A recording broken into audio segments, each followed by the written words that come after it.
से बात करता हूँ।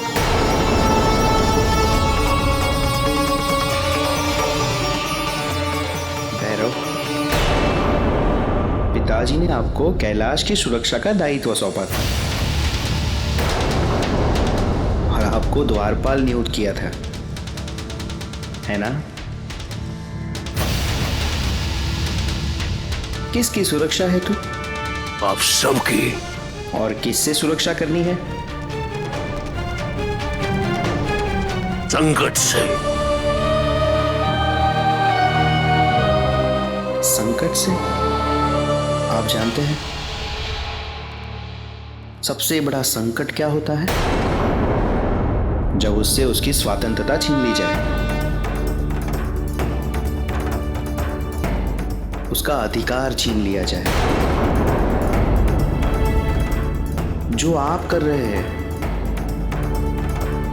सुरक्षा के नाम पर।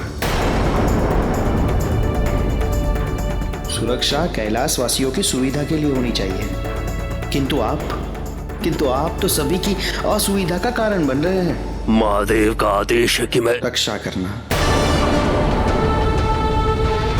किंतु आप उससे विपरीत ही कार्य कर रहे हैं। रक्षा की आवश्यकता यही थी कि कैलाश में सब कुछ सामान्य रूप से चले,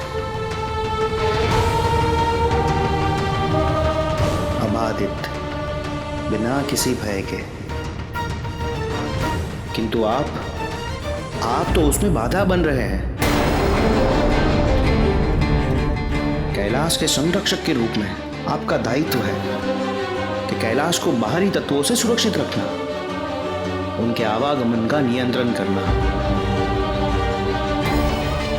यदि इस आवागमन का नियंत्रण करके कोई कैलाश में प्रवेश करता है तो वो आपकी असफलता होगी कि आप उसे पहचान ना पाए, उसे रोक ना पाए, और आप अपना कार्य सरल करने के लिए औरों में कठिनाइयां उत्पन्न नहीं कर सकते।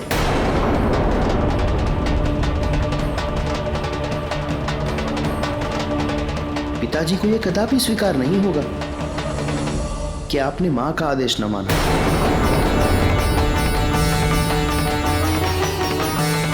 और मां के आदेश का उल्लंघन कोई भी नहीं करता, कोई भी नहीं करता।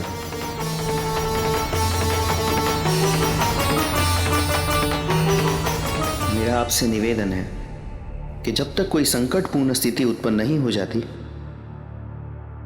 आप कृपया सभी को स्वतंत्र रूप से आने जाने दीजिए।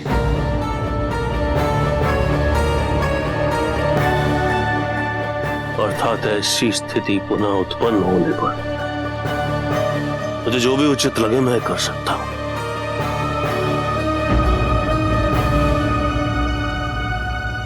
अवश्य।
सोचो बाणासुर, इतनी शक्ति, इतना बल, किंतु उसका लाभ ही क्या जब तुम उसका उपयोग ही नहीं कर रहे? क्या इसीलिए तुमने इतने वर्षों तक महादेव की तपस्या की थी? नहीं, महादेव कहते हैं कि निर्दोष या दुर्बल पर अपने बल का प्रयोग करना ये क्रूरता होती है।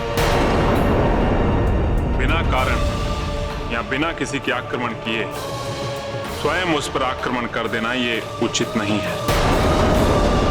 मुझे प्रतीक्षा करनी होगी। जब समय आएगा तभी मैं अपने बल का प्रदर्शन करूंगा। अकारण नहीं, कारण उत्पन्न किए जा सकते हैं बाणासुर। ऐसी स्थिति तो कभी भी उत्पन्न की जा सकती है जिससे कोई और तुम पर आक्रमण करे। फिर तो तुम्हें अपना शक्ति प्रदर्शन करना ही होगा।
राज्य ने हमारी चुनौती स्वीकार की?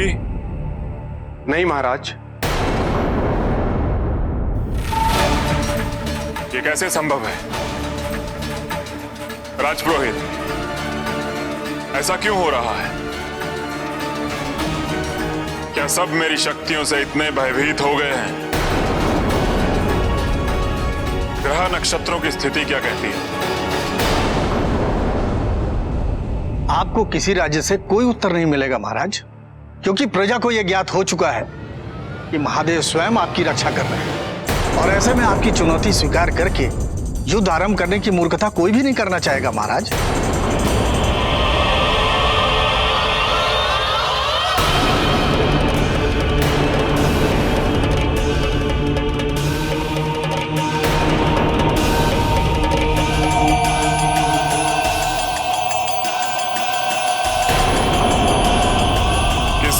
को तो मेरी चुनौती स्वीकार करनी ही पड़ेगी,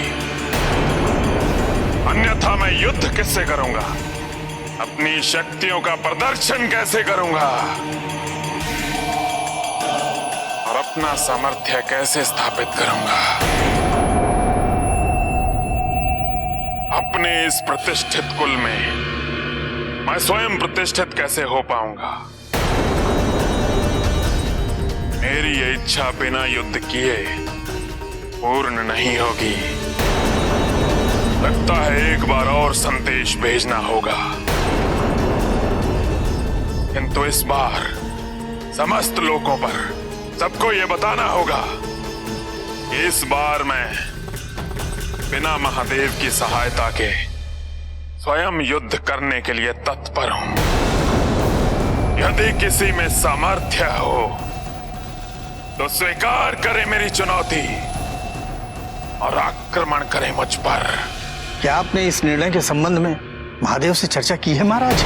मुझे किसी से कुछ भी पूछने की आवश्यकता नहीं। मुझे महादेव का हस्तक्षेप स्वीकार नहीं। इसीलिए तो मैंने ये सभा अभी बुलाई है, क्योंकि इस समय वाणी महादेव की गुरु पूजा कर रही है और वो उसी में व्यस्त है। आपने गुरु बनकर मेरा जीवन सार्थक कर दिया और मुझे पूर्ण विश्वास है कि आपके संरक्षण में मेरे स्वामी पूर्णतः सुरक्षित है।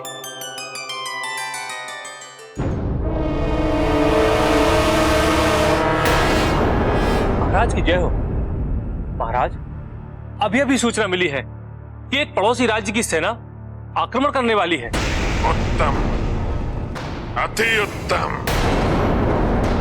इस आक्रमण की सूचना महादेव तक नहीं पहुंचनी चाहिए।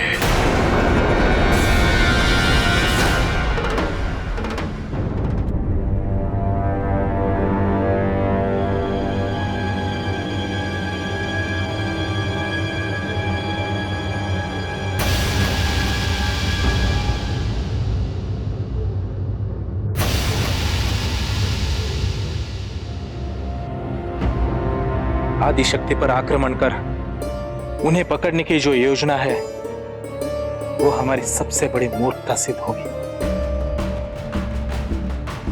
उनकी अनंत शक्तियों के समक्ष हम कुछ भी नहीं है। हमारा विनाश निश्चित है।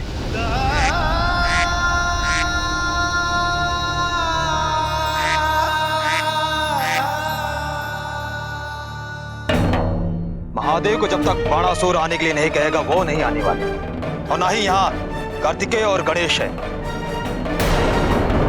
यदि हम अपने प्रयास में सफल हुए तो सोचो, हम आदि शक्ति के शक्तियों का लाभ उठा सकेंगे। वैसे भी उन पर आक्रमण करना या उन्हें किसी प्रकार की क्षति पहुंचाने का हमारा कोई उद्देश्य नहीं है। चलो।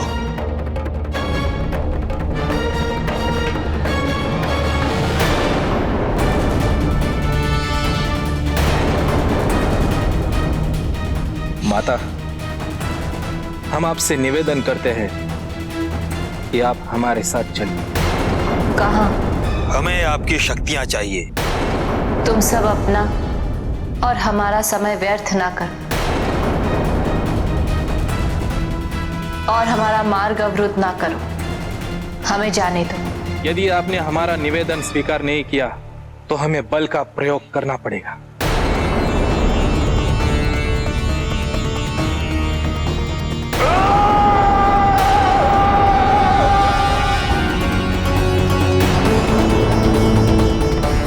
तो भैरव है, अवश्य ही कोई संकट उत्पन्न हुआ है। नंदी, मां मानसरोवर से लौट आई है क्या? नहीं शंकर सुमन, अभी नहीं। भैया, मैं शीघ्र ही मानसरोवर चलना चाहिए।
आप ही ने कहा था ना कि संकट उत्पन्न होने पर रक्षा करूंगा।